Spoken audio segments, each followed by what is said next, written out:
오늘은 빌립보서 3장 17절에서 21절입니다. 빌립보서 3장 17절에서 21절 다 같이 읽습니다.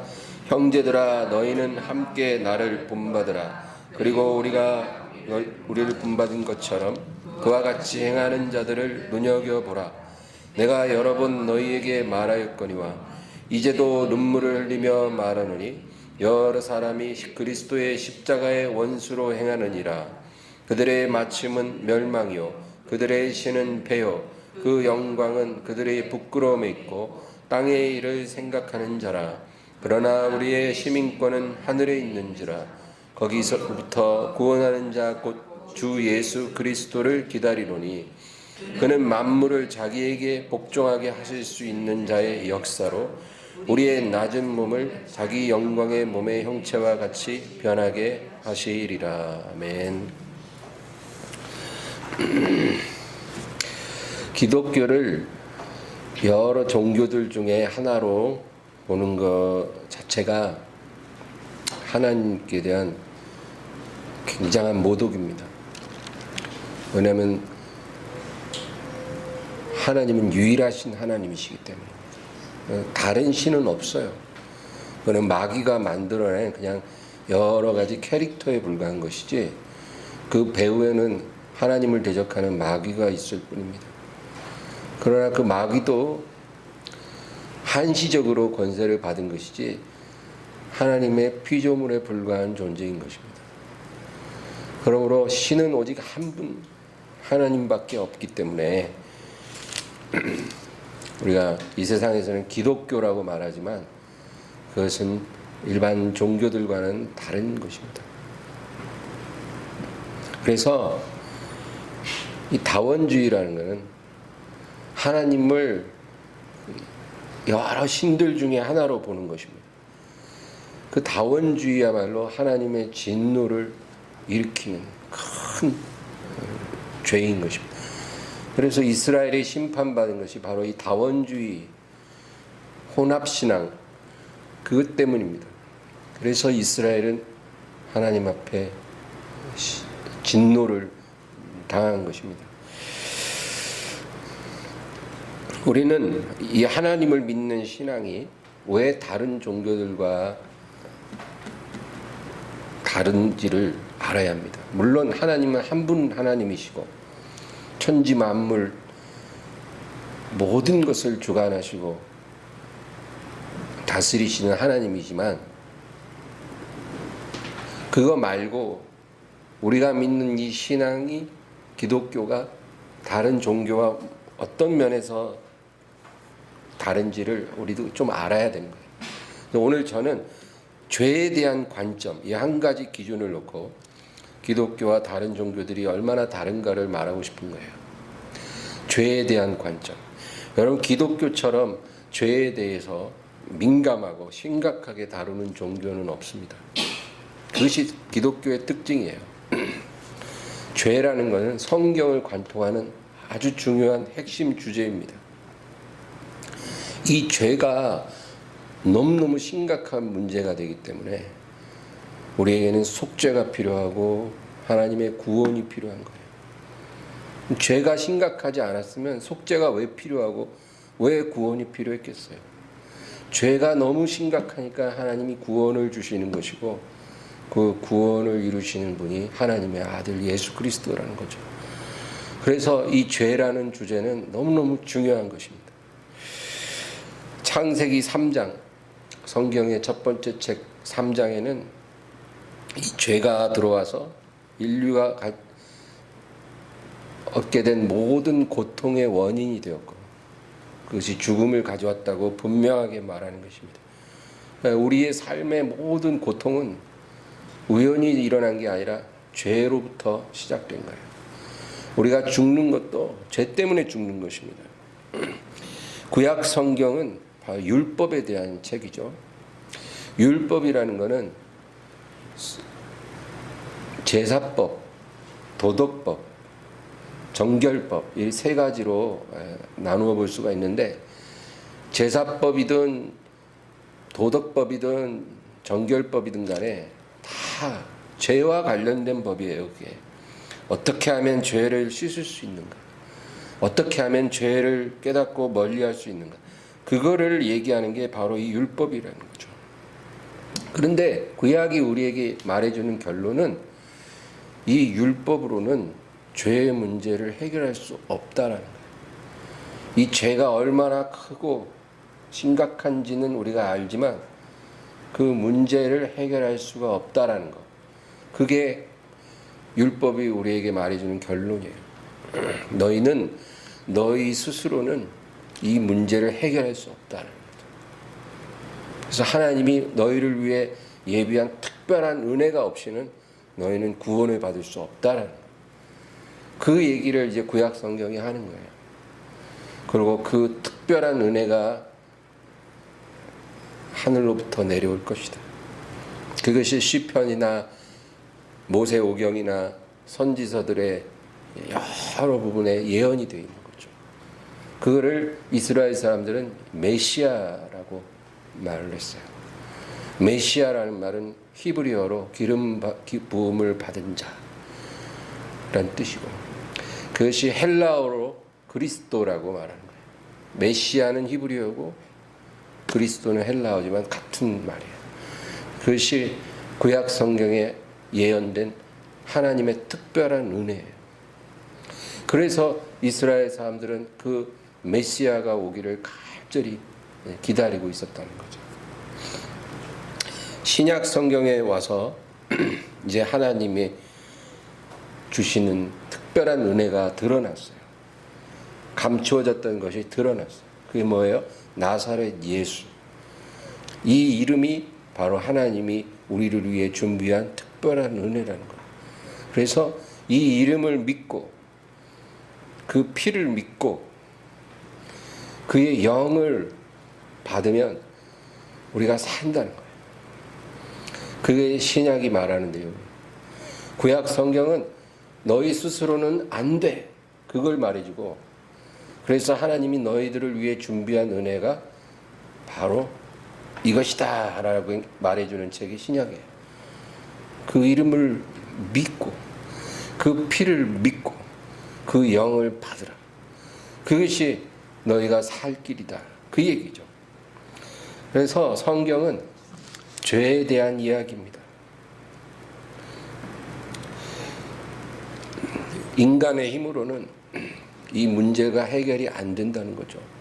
지혜로도 안 되고 지식으로도 안 되고 노력으로도 안 되고 선행으로도 안 되는 거예요. 오직 하나님의 방법, 그게 뭐예요? 하나님의 의라고 말해요. 너희가 노력해서 만들어낸 그런 의로는 안 되고 하나님이 주시는 의, 그 의를 너희가 받아들일 때 너희는 죄로부터 벗어나서 의로움을 얻을 수 있다는 거예요. 그 하나님의 의가 바로 나사렛 예수 그리스도. 이것이 바로 복음입니다. 이 복음을 통해 우리가 천국에 들어갈 수 있다라는 거죠. 그럼 다른 길은 없나요? 없어요. 이 길 외에는 없어요. 구원에 이를 수 있는 방법이 없어요. 열쇠는 그냥 하나에 불과해요. 그 열쇠를 가지고 문을 열어야 되는 거죠. 그게 하나님의 뜻인데, 다원주의는 열쇠가 여러 개 있다고 말하는 거예요. 문도 여러 개 있다는 거예요. 그것은 정말 하나님을 모욕하는 것입니다. 그런데 여러분, 이제 마지막 때 교회가 배교한다고 하잖아요. 어떻게 배교할까요? 배교의 절정은 이 다원주의를 교회가 받아들이는 거예요. 그게 배교의 절정이에요. 예수 그리스도 그 이름을 믿고 그 피를 믿고 그 영을 받아서 구원을 받는 그 한 길 외에는 없는데, 그 길 말고 다른 길이 있다라는 거예요. 그게 배교예요. 캐톨릭은 이미 그런 배교를 시작했어요. 예전부터. 그러나 이제 개신교도 그것을 받아들일 것입니다. 설마 그러려고. 여러분 그렇게 될 거예요. 그래서 우리가 진리에 서야 되는 거예요. 우리가 너무나 존경하고 잘 아는 어떤 유명한 목사님이 우리를 죽음의 길로 이끌 수도 있는 거예요. 그럴 때 노라고 우리가 선언할 수 있어야 된다. 목사님이 가자니까 그 길로 갑시다. 이게 아니라 하나님 말씀에 서서 우리를 살리는 길이 아니면 가지 말아야 되는 거예요. 그 누가 말해도, 천사가 말을 하든 목사가 말을 하든 그 누구를지라도 이 복음이 아닌 다른 길을 우리에게 말하면 우리가 가서는 안 된다. 그거죠. 예수님이 십자가 위에서 다 이루었다. 그렇게 말씀하셨잖아요. 다 이루었다. 그게 무슨 뜻일까요? 다 지불했다는 뜻이에요.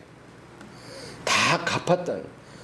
빚을 한 100억 가지고 있는 사람이 그 빚 때문에 막 수도 없이 자살할까 막 그런 생각도 하고 그랬던 사람이 아니야, 내가 이렇게 죽을 순 없어. 난 빚을 갚고 승리할 거야. 그리고 죽을 고생을 해갖고 그 빚을 다 갚았어요.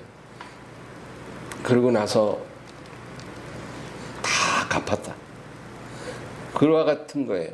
예수님이 십자가에서 다 이루었다. 그 말은. 여러분, 죄 없으신 하나님이 죄인들의 죄값을 다 갚았다. 그렇게 말하신 거예요. 이게 믿어지나요? 신비 중에 신비예요, 이건. 왜 내가 지은 죄를 그분이 갚습니까? 그건 있을 수 있는 일이에요? 여러분, 그것은 너무나 놀라운 신비예요. 그런데 그것이 일어났다는 거예요. 그 사건이 2000년 전에 일어났다는 거예요. 그게 믿어지냐고요. 믿어지니까 이 자리에 있겠죠. 그 믿음은 누가 준 거겠어요? 내가 연구해서? 말도 안 되죠. 2000년 전에 갈보리 언덕에 십자가에 죽은 그 사람의 그 희생이 2000년 전 그 이스라엘 땅 갈보리 언덕 십자가에 못 박힌 그 사람의 희생이 나의 죄를 속량하는 죄값이었다는 거예요. 그게 믿어진다는 것은 그거는 하나님의 선물인 거예요. 그것이 믿어 의심치 않아진다는 것은 그는 하나님이 우리에게 놀라운 축복을 주셨다는 거예요. 여러분 믿어지잖아요. 그거 지금 의심되는 사람 있나요? 없잖아요. 이 자리에. 그 하나님 축복 받았다는 거예요. 근데 뭐가 더 필요합니까? 그 정도면 되지. 그거 말고 뭐 또 더 필요해요? 그거 하나면 돼요. 왜냐하면 그 안에 모든 은혜가 다 녹아져 있어요. 하나님이 그 아들의 피값으로 우리를 사시고 살렸다는 것은 이미 그거를 위시로 모든 은혜를 주신다는 것 약속이에요. 아들을 내어주시니까 너희에게 무엇을 아끼시겠느냐. 네? 아들을 주시기까지 우리를 사랑하고 살렸는데 다른 거 아낄 게 있겠냐고요. 그러니까 여러분 그 은혜 하나면 충분한 거예요. 우리가 이 세상 삶을 마치는 그날까지 하나님이 우리와 함께 해주시는 거예요. 우리가 하나님의 얼굴에 침을 뱉고 돌아서기 전에는 하나님께서 우리와 함께 해주신다는 약속이에요. 마귀는 이 사실을 우리가 믿지 못하게 하려고 정말 노력을 많이 하고 있어요. 이 복음의 신비를 우리가 깨닫고 믿으면 구원이 일어나거든요. 그러니까 마귀가 이거를 못 믿게 하려고 제일 많이 애쓰는 게 뭐냐면 죄의 의미를 희석시켜 버리는 거예요. 죄가 너무 심각해서 이건 우리 힘으로 해결이 안 돼. 이래야 우리가 구원해 주시는 하나님을 바라보잖아요. 예수님을 우리가 바라보잖아요. 근데 마귀가 그 죄를 희석시켜 버려요. 그러면 예수님이 필요가 없어지는 거예요. 그래서 여러분 요즘의 세상의 풍조를 보세요. 죄를 죄라고 안 하고 병이라 그래요. 요즘 이 세상의 유행이에요. 하나님을 거역하는 죄인들의 이 트렌드가 죄를 죄라고 안 하고 병이라 그래요. 그래서 회개를 할 것이 아니라 치료가 필요하다는 거예요. 왜? 죄인이 아니라 병자니까. 치료를 해줘야 된다. 마음의 상처를 고쳐줘야 된다. 굉장히 그럴듯하고 아주 참 사람을 생각하는 그런 마음 같으나 하나님의 진리하고는 완전히 원수가 되는 거예요. 죄는 죄예요. 성경은 죄에 관한 책이에요. 우리가 이 죄를 인정해야 구원을 받아들일 수 있는 거거든요. 예수님이 필요해지는 거거든요. 그러면 그 죄를 우리가 깨닫고 회개하고 예수님 이름으로 우리가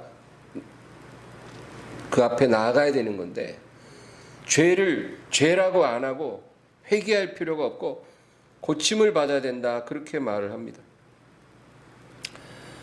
여러분 죄는 회개되어져야 돼요. 그래서 이 세상의 길은 절대로 사람의 영혼을 거듭나게 할 수가 없다라는 거죠. 오늘 본문 17절을 우리 다 같이 읽겠습니다. 3장 17절 시작. 형제들아 너희는 함께 나를 본받으라. 그리고 너희가 우리를 본받은 것처럼 그와 같이 행하는 자들을 눈여겨보라. 나를 본받으라는 거예요. 바울이. 너희는 나를 본받으라. 와, 저는 제 목사지만 성도들에게 감히 저는 아직 그렇게는 말 못했어요. 제 자신이 너무 부족한 사람이라 정말 누구에게 저보고 나를 본받으라 이런 말은 아직 한 번도 해본 적이 없고 앞으로도 자신이 없어요. 그러나 바울 사도는 단호하게 너희는 나를 본받으라. 뭘 본받으라는 걸까요? 바울이 행한 그 사역들, 가는 곳마다 복음 전해서 막 영혼을 구원하고 교회를 세우고 그런 사역을 본받으라는 걸까요? 아니면 바울이 당한 그 고난들, 너희는 나처럼 고난을 당하라 그런 걸까요? 그게 아니고 바로 그 조금 위로 올라가면 빌립보서 3장 7절에서 9절까지 거기에 답이 있어요. 7절에서 9절이 있습니다. 그러나 무엇이든지 내게 유익하던 것을 내가 그리스도를 위하여 다 해로 여길 뿐더러 또한 모든 것을 해로 여김은 내 주 그리스도 예수를 아는 지식이 가장 고상하기 때문이라.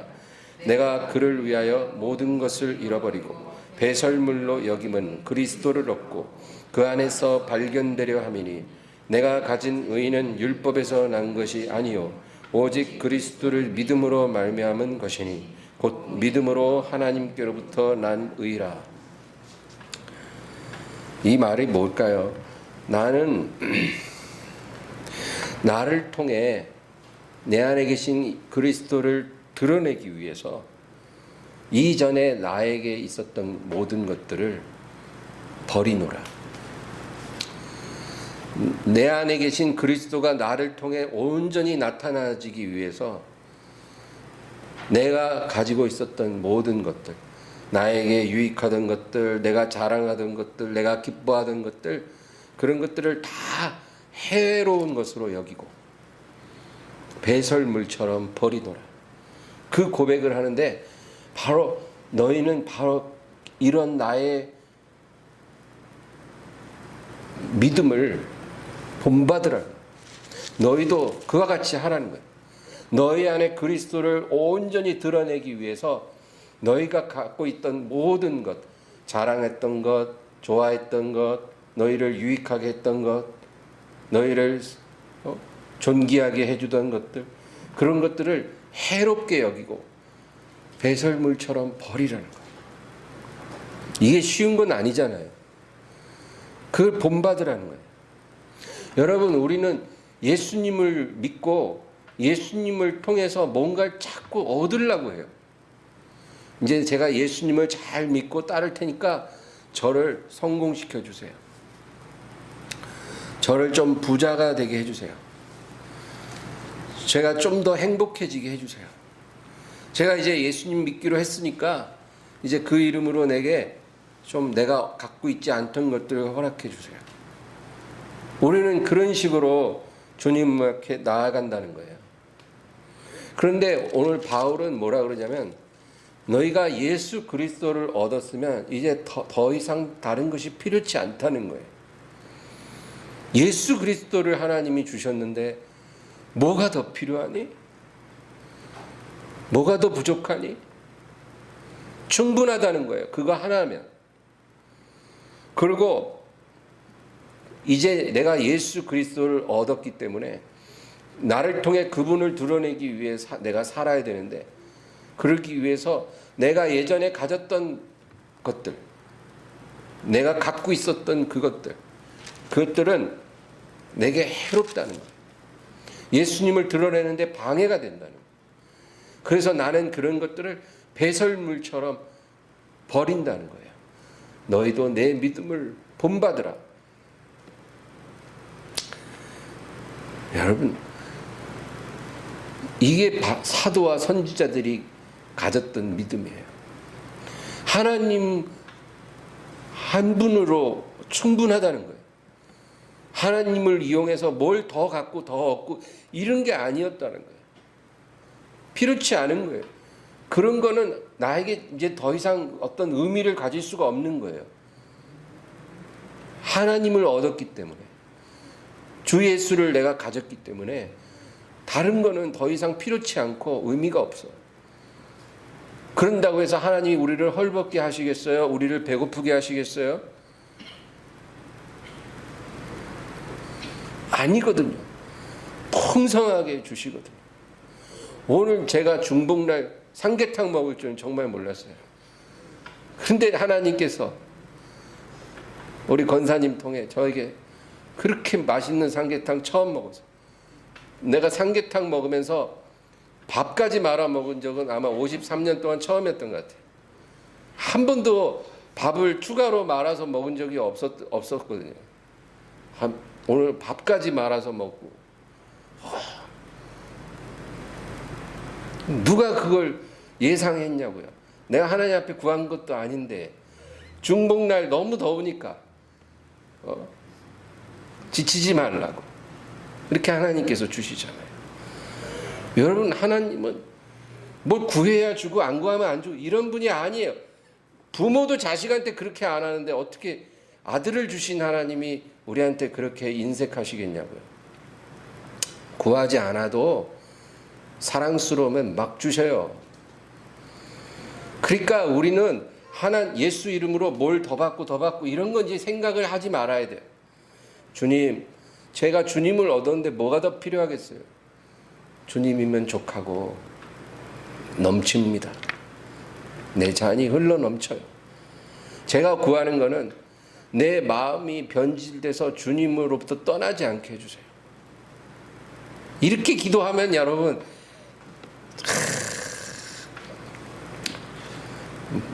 100점이에요, 100점. 그럼 성령을 막 부어주셔요. 우리의 기도가 그렇게 가면 성령이 부어지는 거예요. 그냥 주여, 다른 사람은 다 잘 되는데 저는 이게 뭐예요? 빨리 복 주세요. 이런 식으로 기도하면 철부지를 바라보는 엄마의 마음 같아. 너는 언제 철들래? 그래서 여러분,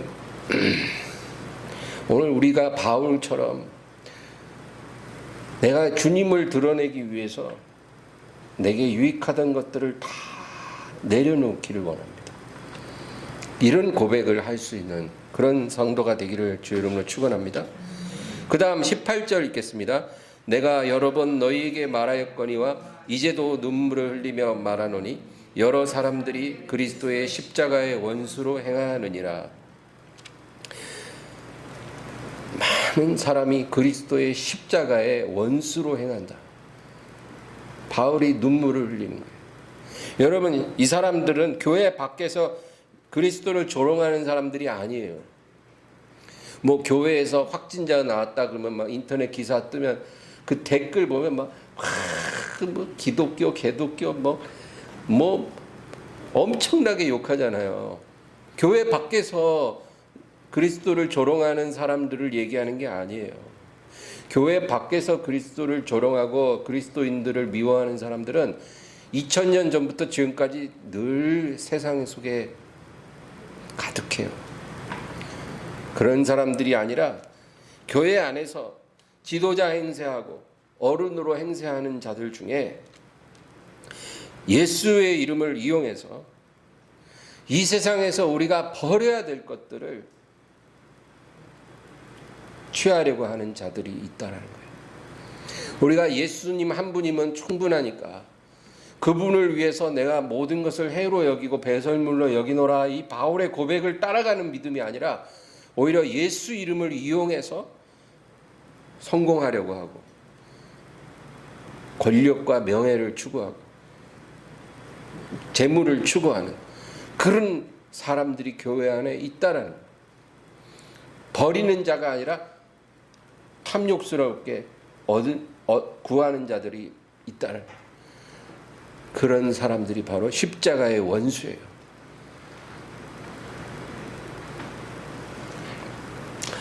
19절 읽겠습니다. 그들의 마침은 멸망이요 그들의 신은 배요 그 영광은 그들의 부끄러움이 있고 땅의 일을 생각하는 자라. 그들의 신은 배라고 말합니다. 교회 안에서 입술로는 그리스도를 섬기지만 실제로는 자기 배를 섬기는 자들이에요. 땅의 일을 생각한다는 거예요. 이 사람들은 예수 이름을 가지고 이 세상에 속한 것을 얻기 위해 골몰하는 사람들이에요. 이런 사람들이 교회에 있다고 그래요. 초대교회에도 있었고 지금도 있어요. 원수는 이런 사람들을 교회에다 심어놨어요. 이런 사람들은 하나님이 부르신 구원의 백성이 아니에요. 이런 사람들은 가라지예요. 염소예요. 교회 안에 있어요. 이런 사람들이 지도자로서 교회를 이끌어가기도 해요. 십자가의 원수들을 너희들이 조심해라는 거죠. 이런 사람들은 예수님의 재림이나 심판에 대해서 1도 관심 없어요. 그러나 우리는 그러지 말아야 합니다. 이제 결론적으로 20절 21절 읽겠습니다. 그러나 우리의 시민권은 하늘에 있는지라 거기로부터 구원하는 자 곧 주 예수 그리스도를 기다리노니 그는 만물을 자기에게 복종하게 하실 수 있는 자의 역사로 우리의 낮은 몸을 자기 영광의 몸의 형체와 같이 변하게 하시리라. 아멘. 성도의 복된 소망이 무엇이냐? 두 가지를 말해주고 있어요. 하나는 우리는 오직 하늘로부터 오실 주 예수를 기다린다는 거예요. 여러분, 바울과 또 그 당시에 신실한 성도들과 또 우리 이 자리에 있는 저와 여러분 다 지금 같은 방향을 향해 가고 있어요. 우리가 가진 복된 소망은 이 세상에서 성공하는 게 아니에요. 하늘로부터 오실 주 예수 그리스도를 기다리는 거예요.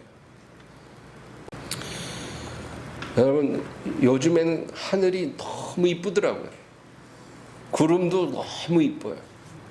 뭐 며칠 전에 막 무지개가 엄청 떠갖고 저한테 무지개 사진 막 보내고 그래요, 사람들이.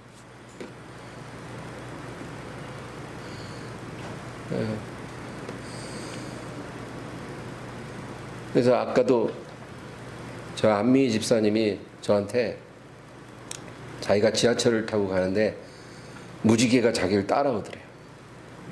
저기서 봤는데 계속 오더래요. 그래서 제가 그랬어요. 그거는 안미희 집사가 물에 빠져 죽을 일이 없을 거라는 하나님의 약속이라고.